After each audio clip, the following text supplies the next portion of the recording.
আজকের ভিডিওতে আমরা দেখব টি-20তে ব্যাট হাতে কে সেরা, কিং কোহলি নাকি বাবর আজম। চলুন এক নজর দেখে আসি দুজনের টি-20র ব্যাটিং পরিসংখ্যান।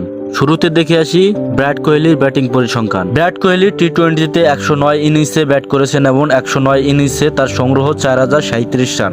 স্ট্রাইক রেট 138.15, এভারেজ গড় 51.75 এবং 100 মেরেছেন একটি এবং 50 মেরেছেন 37টি। চলুন এবার দেখে আসি বাবর আজমের ব্যাটিং পরিসংখ্যান। বাবর আজম টি-20তে 112 ইনিংসে ব্যাট করেছেন এবং 112 ইনিংসে তার সংগ্রহ 4023 রান। স্ট্রাইক রেট 130.15, এভারেজ গড় 41.5 এবং 100 মেরেছেন 3টি এবং 50 মেরেছেন 36টি।